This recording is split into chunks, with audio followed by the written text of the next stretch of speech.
Hi, my name's Cameron Carlson with AnimeLocation.tv. I'm here at Matsuricon 2023 with my good pal, Mr. Brandon McInnis. How you doing? Hello. I'm doing great. Happy to be back. Dude, it's always so much fun to hang out with you. I love it. Same. So it's been a while since the last time. It was just last year we got the chance to see each other. How have you been? Oh, I've been great. It's been really wonderful. Lots of conventions. Yeah. A lot of projects. It's been a good time.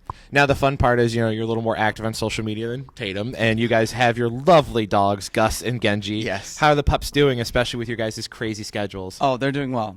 We have a wonderful dog sitter who comes over and stays with our pups and lets them continue to live in their life of luxury while we're gone. I say you're the one in Texas definitely took some fun pictures and sent them to you when you used to have your dog sitter in Texas. I remember the heart on the back end of which one was it? Who has the heart on the back end? Oh, Genji. Genji has a little heart on his back end. Yeah, it's super cute.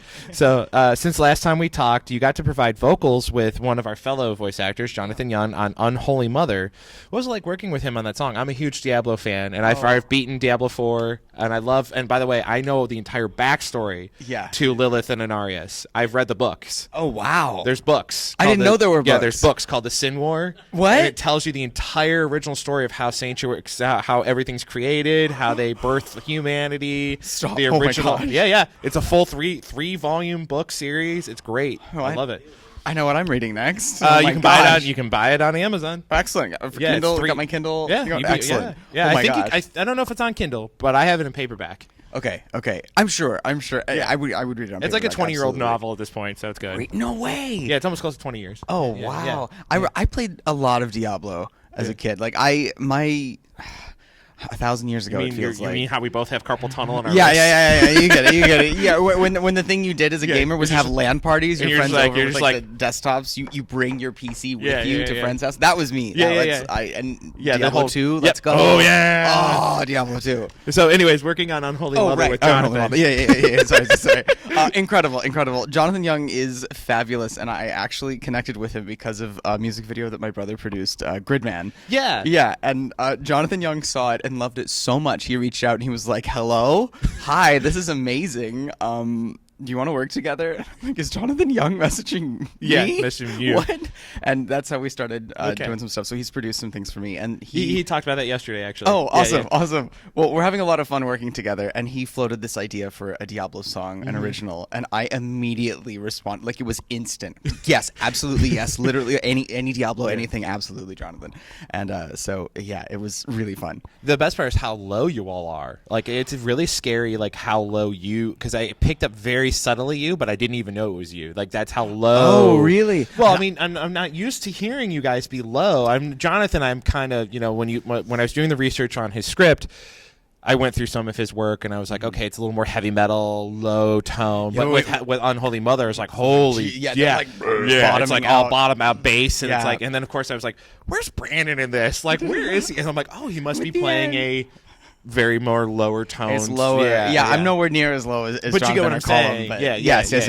It's not very different normal. sound. So again, speaking on projects, Black Clover finally got a movie. It got on Netflix. How is it seeing it as a positive reception on Netflix? I mean, I think it hit number 1 at one point. I think so. Yeah, just for at least a little bit. Yeah. A little amount of time. Yeah. That was very surreal to see. Yeah. Because we're so used to everything being on pretty much like the Crunchyroll platform. Yeah. So seeing stuff on Netflix and being a part of Netflix shows, which is more common with LA studios. Correct. But to see Black Clover get put on Netflix and see it be so popular all over the world, because it was number 1 and sometimes number 2 in like multiple all over the countries. place, right? And we were sitting there going, "Oh my gosh, Black Clover is this big? Wow, cool, fun." Alrighty. And give you a second. Speaking of a project coming back, obviously I have a love for this. I have all 4 seasons plus the movie is Black Butler. And again, Tatum told me how you got to be a cat way back in book 3. Yeah. It's book 3 because Book of Service is depending on how you look at it. Book 3 and 4 kind of can swap depending on how you want to go in order. Yeah. Anyways, do you hope to come back as a cat? Yes. And speak French with Tatum at some point? 1,000%. Yes, I want that very And deeply. now you're going into a school arc if they end up adapting it. So do you hope to be playing a schoolboy? Sure. Literally anything. I'm Black Butler. Let's go. I would love to come back as a cat. Yeah, I remember like anything. I remember Tatum telling me that story about how like, yeah, Brandon was in the film. I mean, in the OVA, and he played a cat. I was like, that's hilarious. Yeah, I think I was all the cats in You were Book all the of cats, Circus, no. and then my first speaking role in an anime was Book of Murder. Right. Patrick Phelps. Yeah, it was hilarious. I loved it. So again, the fun part is a lot of fans sometimes do and don't know this, is that you are a singer. You had a singing career in Japan for a brief moment. Yeah. You remember.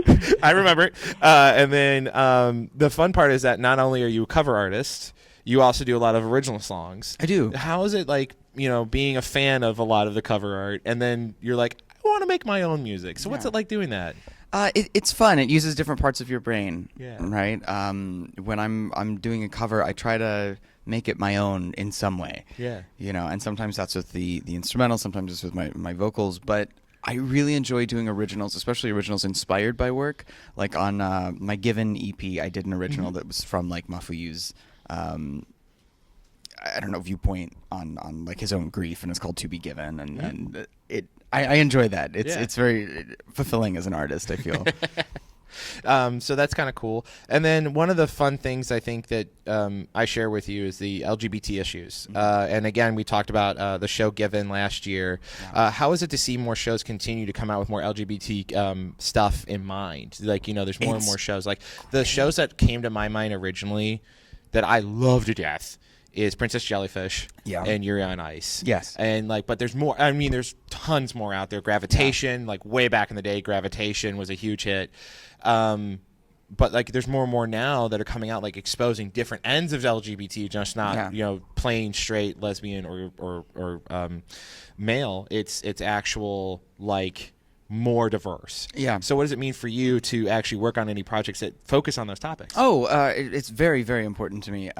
Given was wild. Working on Given, right? Given is like top of my list, of course. And I feel like Given at its core is a show about grief and is like incidentally gay, which I think is the highest form of normalization. If something is incidentally gay, which is it's not the center point of the story. I mean, technically, You're on Ice is not the center point, but it builds to it towards the end. Exactly. But that's the cool part. It's a very subtle, like, hey, we're developing feelings for each other, but it's a co-relationship. Yeah. They both start to feel this way towards each other. And the same thing probably with Given. It was a slow build rather than a push right at the beginning. Yeah. And I feel the same way about Sasaki and Miyano, too, which is probably also way up there as haven't heard the title.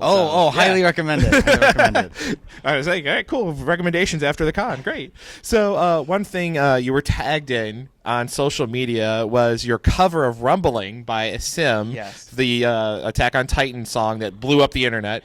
You happened to be playing at a bar in Japan randomly. That was so weird. And somebody was like, hey, did you know that your cover's being in a Japan bar? Yeah. What was your moment? It was a Japanese metal bar, and someone tagged me and Jeff, the producer, on like in a video on Twitter. And it's not the best video, but it's there. but you can see what's going on. It's like a bunch of people in this bar watching this TV, and there's me and Jeff in the music video, like, and both of us were like, what is happening? That's cool. Okay. And it's all like these Japanese people like, yeah! Like, no, they were drinking. They're all like.